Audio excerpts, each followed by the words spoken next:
तो अगर आपके घर में किसी को शुगर की बीमारी है, तो इन सब्जियों को अपनी डाइट का हिस्सा मत बनाना। ये सब्जियां सेहतमंद तो हैं, लेकिन इनके सेवन से ब्लड शुगर लेवल तेजी से बढ़ता है। इसीलिए कहा जाता है, ये सब्जियां ब्लड शुगर वालों के लिए जहर का काम करती हैं।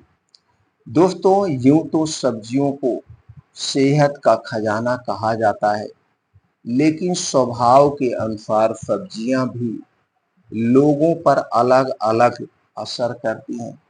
कुछ सब्जियां जैसे जिनका सेवन करने से शुगर बहुत तेजी से बढ़ता है, ऐसे में जब दुनिया भर में शुगर के मरीज बढ़ रहे हैं और इनकी संख्या तेजी से बढ़ रही है, तो दोस्तों ऐसे में शुगर के मरीजों को इन सब्जियों के सेवन करने से दूर रहना चाहिए।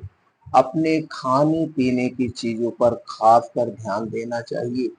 दोस्तों, आज के वीडियो में हम आपको ऐसे ही कुछ सब्जियों के बारे में बताएंगे जिनका सेवन नहीं करना चाहिए। इनके सेवन करने से शुगर का लेवल बढ़ जाता है और आपको शुगर ठीक होने में समय लग सकता है या नहीं ठीक हो सकता है। इसलिए दोस्तों, आज का वीडियो बहुत ही महत्वपूर्ण वीडियो है। वीडियो को अंत तक सुनिएगा, उन सब्जियों के बारे में जानिएगा जो सब्जियां आपको नहीं खानी है, और दोस्तों ये भी बताएंगे कौन सब्जियां हमें खाना चाहिए, और कुछ टिप्स आपको देंगे जिससे आपका शुगर आसानी से कंट्रोल में रहेगा अगर आप ये दिनचर्या को अपनाते हैं। तो चलिए दोस्तों, सबसे पहले जानते हैं डायबिटीज मरीज को इन सब्जियों से परहेज करना चाहिए। वो कौन सी सब्जियां हैं जिनसे नहीं खाना चाहिए। दोस्तों, ये सब्जियां जिनका ग्लाइकोसेमिक इंडेक्स ज़्यादा होता है, उनका सेवन शुगर यानी डायबिटीज के मरीज को नहीं करना चाहिए। यानी कि हाई ग्लाइकोसेमिक इंडेक्स वाली सब्जियां नहीं खाना चाहिए। ऐसी सब्जियां शरीर में जाकर ब्लड शुगर स्तर को बढ़ा देती हैं, जैसे आलू, मकई, स्वीट कॉर्न, शकरकंद, जिमीकंद और बटर सॉस शामिल है। इन सब्जियों का ग्लाइकोसेमिक इंडेक्स काफ़ी होता है और इनके सेवन के साथ साथ उनमें दोस्तों कार्ब भी बहुत ज़्यादा होता है, जो शुगर के मरीजों के लिए नुकसानदेह हो सकता है। तो दोस्तों, ये सब्जियां हमें नहीं खानी चाहिए। यानी कि जो सब्जियां जमीन के नीचे पाई जाती है, उन सब्जियों का सेवन शुगर के मरीज को नहीं करना चाहिए। तो फिर करना क्या चाहिए? जो सब्जियां जमीन के ऊपर पाई जाती हैं, तो उन सब्जियों का सेवन करना चाहिए, और वो शुगर पेशेंट के लिए दोस्तों अमृत का काम करते हैं। उनमें दोस्तों हाई प्रोटीन, उसमें दोस्तों सभी प्रकार के एंटीऑक्सीडेंट, सभी प्रकार के फाइबर, प्रोटीन, विटामिन पाए जाते हैं। और कुछ ऐसी सब्जियां हैं उनमें एंटी डायबिटिक गुण पाया जाता है, जो कि शुगर को जल्दी से कंट्रोल करता है। तो चलिए दोस्तों, जानते हो कौन सी सब्जियां हैं जिन्हें हमें खाना चाहिए और कब कितनी मात्रा में लेना चाहिए, वो भी डिस्कस करेंगे। दोस्तों, जमीन के ऊपर जो सब्जियां पाई जाती है, उनमें कम मात्रा में कार्ब्स होता है, जो ब्लड शुगर को दोस्तों क्या करता है, नियंत्रित करने में मदद करता है। ऐसे में कोशिश करनी चाहिए कि हरी सब्जियों को अपने डाइट में शामिल किया जाए। हरी सब्जियां जैसे पालक, बथुआ, पत्ता गोभी, हरी सेम, ब्रोकली, टमाटर, बीन्स, बैगन, मशरूम, प्याज, लहसुन, खीरा, ककड़ी, ये फूल गोभी, लौकी, करेला, तुरई, परवल, इन सब्जियों का सेवन करना चाहिए। ये सब्जियां शुगर लेवल को जल्दी से कंट्रोल करती है और हमारे शरीर के रोगों से भी सुरक्षा करती है।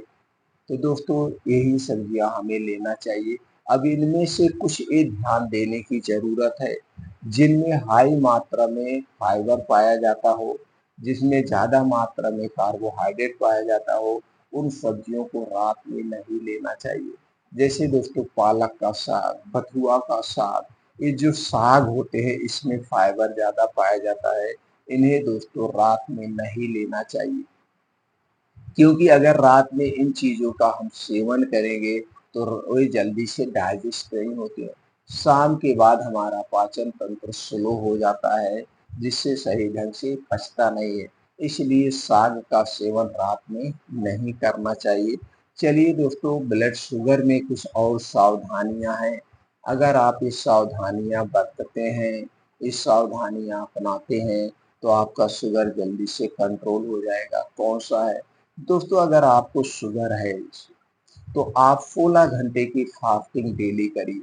तो 16 घंटे की फास्टिंग कैसे करना है? जैसे आप लोग जानते हैं, जिसको शुगर रहता है उसे भूख भी बहुत लगती है, तो आपको भूख भी बहुत लग रहा है, खाली पेट भी नहीं रहना है, इसलिए इसको ऐसे मैनेज कर सकते हैं। जैसे दोस्तों, शाम का खाना आप सूर्य डूबने के पहले खाइए, यानी 7 बजे के पहले खाइए।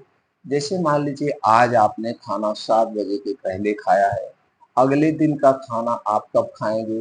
11 से 12 बजे के बीच खाइए। तो 7 से 7 12 घंटे हो गया, फिर आप 12 बजे खा रहे, 5 घंटे उधर हो गया। आपने कितना हुआ? 12 5 17, यानी कि 16 से 17 घंटे की आपकी फास्टिंग हो गई। तो अगले दिन का खाना आप 11 से 12 बजे के बीच में खाइए। तो यहाँ पे 16 घंटे की फास्टिंग हो गई।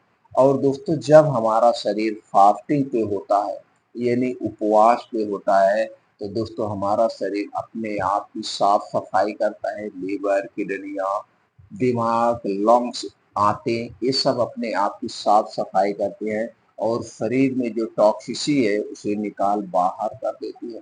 तो आपका शुगर भी जल्दी से कंट्रोल होता है। अब ये 16 घंटे, जैसे सुबह 7 बजे आप उठें, फिर उठ करके जाइए, 5 बजे उठने का प्रयास करिए, 5 से 7 योगा, प्राणायाम, मेडिटेशन करिए।